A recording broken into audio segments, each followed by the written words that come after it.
vamos entender o que é que seriam as ferramentas de seleção e alteração e o sistema de posição do 3ds Max para depois a gente mexer nos vértices, correto? Veja só, vamos começar pelo sistema de seleção. A primeira ferramenta é essa aqui, Select. Então, se eu quiser selecionar um objeto, eu clico nele, está selecionado. É para isso que serve esse botão, tá? Simplesmente para isso. Você também pode fazer essa mesma coisa, vindo aqui no meio seleção, né? E selecionar pelo layer. Vamos chamar de layer. Isso aqui não é um layer, mas vamos chamar para você entender melhor, certo? Ok? Ok, então é só para isso mesmo que serve, para selecionar. Esse segundo botão, ele vai selecionar só que pelo nome. Ó, Select from Scene. Então, selecionar alguma coisa da cena pelo nome. Então, você vai botar aqui X, que é o nome do nosso objeto. Ele vai aparecer aqui, a gente dá um OK e ele é selecionado. Não faz sentido para um objeto na cena, mas se você tem a cena Nova York aqui, com várias coisas modeladas na cena, vai fazer sentido você selecionar pelo nome, certo? Terceiro botão é as formas que são geradas a partir de uma seleção. Como assim, Ivan? Bom, se eu só clico no personagem, ele é selecionado, certo? Mas se eu quiser selecionar a partir de formas, ó, clica aqui fora e segura e arrasta. Você vê que ele está criando um retângulo, correto? Esse retângulo, ele é uma espécie de rastreador. Ele vai rastreando, rastreando, rastreando. A partir do momento que eu triscar em um objeto, ele vai se selecionar. Olha aí, certo? Isso acontece de várias formas. Pode acontecer da forma retangular, que é a padrão. Ó. Ela pode acontecer de forma eliptical. Ela pode acontecer de forma através de linhas. Você vai clicando e arrastando, ó, e ele cria uma seleção. Aonde ela triscar, ela seleciona, certo? E, enfim, e a mão livre também, ok? Mas comumente a gente utiliza essa primeira. E você veja que mesmo eu só triscando um pedacinho, ele seleciona, tá? Isso acontece porque este outro botão está dando esse comando, ó. Ele está vendo que tem uma seleção triscando num quadradozinho.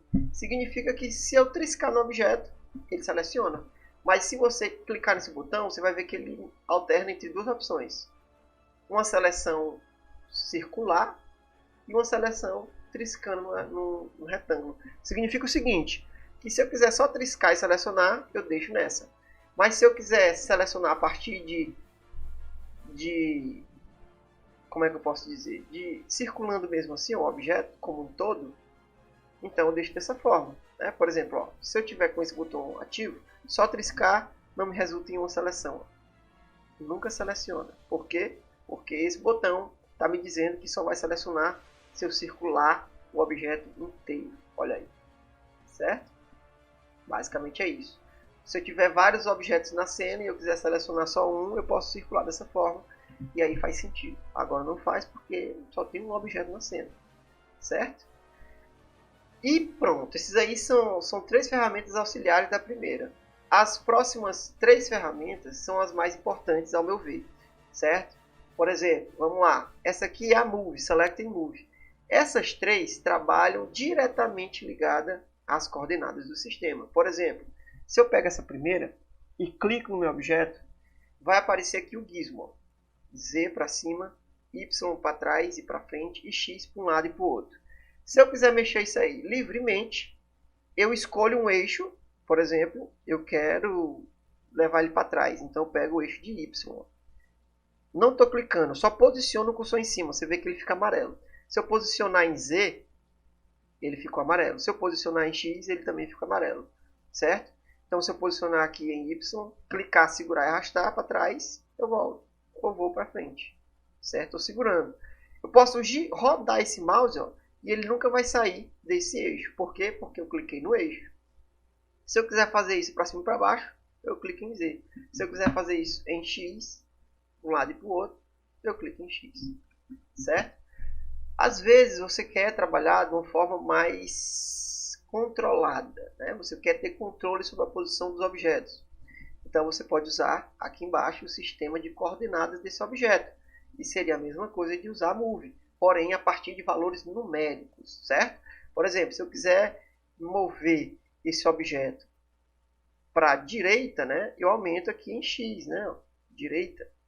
Diminuo, ele vai para a esquerda. Então, em x, eu movo para um lado e para o outro.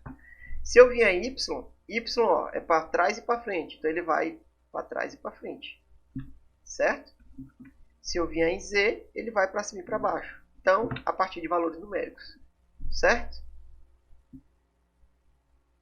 Beleza. O que mais? Pronto, isso é a move. Se eu quiser, por exemplo, mover em dois eixos ao mesmo tempo, você veja que tem os quadradinhos. Ó. Um quadrado aqui. Eu vou até desenhar em cima para vocês verem melhor.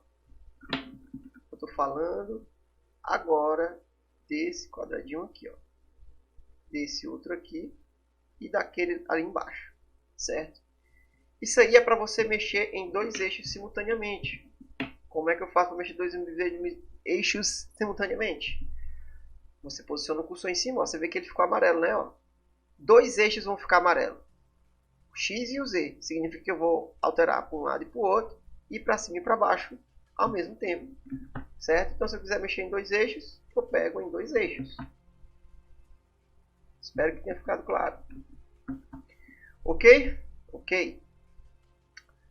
O mesmo vai acontecer para rotação e para escala. Se eu seleciono escala, eu posso girar aqui através de valores numéricos, ou aqui através dessas elipses que formam ângulos. Olha só, um lado para o outro, um lado para o outro, um lado para o outro. Ok? Por enquanto tudo ok, pessoal? Fácil, não é não?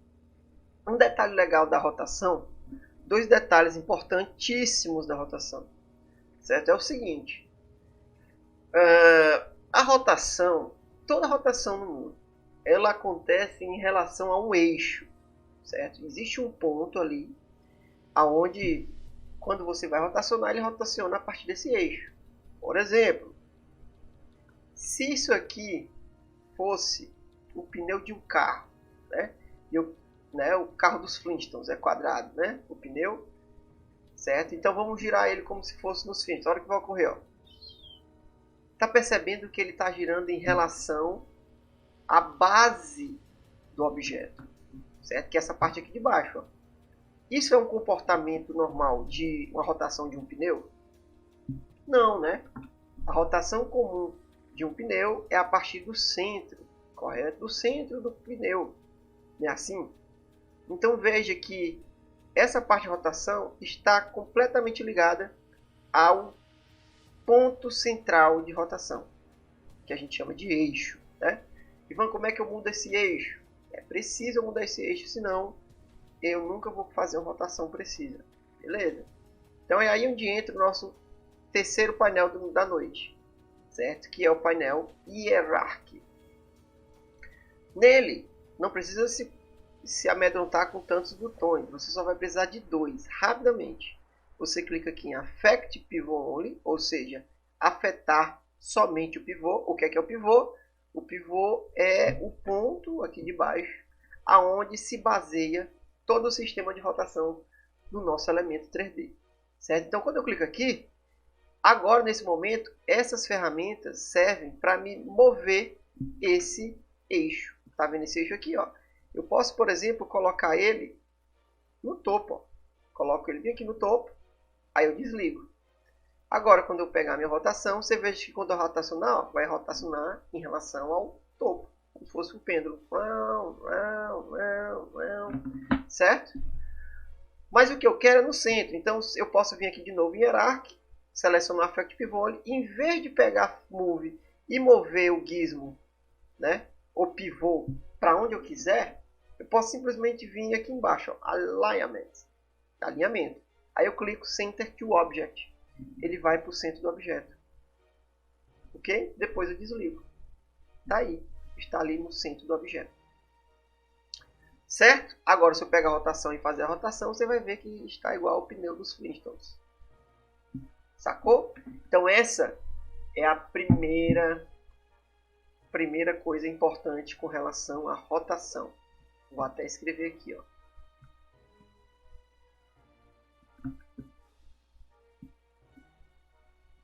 Dicas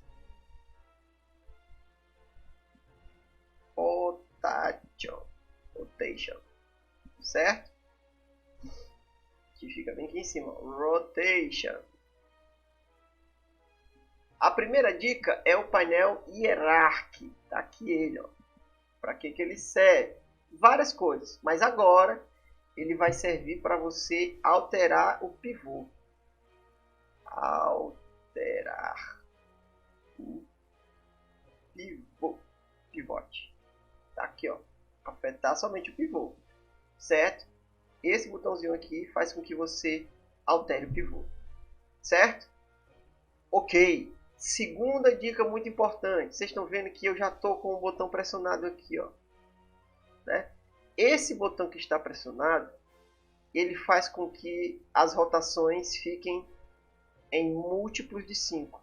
Múltiplos de 5. Como assim, Ivan? Vamos lá. Vou mostrar. Se eu desligar essa opção e eu fazer o giro, ó, você veja que, não sei se está dando para perceber, mas em cima do gizmo apareceu valores numéricos. Então tem um girando lá, ó. 50, 50 e tal, 50 pontos, 40 pontos, 30 pontos. Todos em casas decimais, 01, 02, 03, 04, né? Então se eu quisesse, por exemplo, fazer um giro de 90 graus, vamos ver se eu consigo. Ó. É bem complexo, ó. Não vou conseguir direito. Posso até conseguir aqui na cagada. Mas vai ser bem difícil. Por quê? Porque a rotação está em casas decimais. Agora eu vou apertar Ctrl Z. Agora, se eu marco essa opção, você vai ver que quando eu fizer esse giro, ó, ele vai passando de 5 em 5. 10, 15, 20, 30, 40, até chegar no resultado que no meu caso é 90 graus. E aí ficou bem mais simples chegar nos 90 graus, certo? Então, por isso que é um botão muito importante, certo? Então, a rotação, dicas de rotação. Primeira dica de rotação, qual é? Opa, eita. Primeira dica de rotação, basicamente, foi alterar o pivô. Tá aqui, vixe Maria. E segundo, múltiplos de 5, ok? Ok. Vamos para frente. Boa noite, Ailton. Bacana aí? Então essa é a rotação. Agora vamos para a escala. A escala, pessoal, não precisa falar tanto, porque a escala é muito parecida com rotação e com move. O pivô também vai ser muito importante. Você veja que o pivô, como eu já botei no centro, ele está no centro ali, ó, né? Então se eu puxar em Z, ele cresce para cima e para baixo, porque está no centro. Ele vai criar para cima e para baixo. Se eu pegar em X, ó, um lado e para o outro. Se eu clicar e arrastar em Y, um lado e para o outro também. É a escala, né? Ele vai escalonar, ele vai aumentar o objeto. Mas você veja que ele, quando eu puxo aqui para cima e para baixo, ele vai para cima e para baixo mesmo. Ele não cresce só para cima. Certo? Se eu quisesse que ele crescesse só para cima, aí é onde vem a dica do pivô novamente. Ó. Eu tenho que vir aqui no pivô, Affect Pivot Only, certo? E esse pivô aqui agora, eu vou dizer que eu quero que ele volte para a base. Aí eu posso pegar ele aqui, ó, em Z e puxar manualmente e colocar ele na base. Certo? Ou então eu posso botar aqui, ó, 0. Pronto, sei que ele vai ficar exatamente no centro da base. Quando eu faço isso, e eu pego a escala, você veja que se eu aumentar o objeto, ó, ele sempre vai crescer para cima. Por que ele vai crescer para cima? Se eu pegar em Z, ele cresce para cima totalmente. Ó. Porque o pivô de escalonamento dele está no chão, então ele só cresce para cima. Se estivesse no centro, ia crescer por dois lados, como vocês viram. Tá? Então, essas aqui são as ressalvas com relação à rotação. Tá? Então, aprendendo isso, fica fácil quando você vem aqui para a modelagem. Certo? Por quê? Porque agora, se eu selecionar aqui, por exemplo, o botão de Vertex, certo?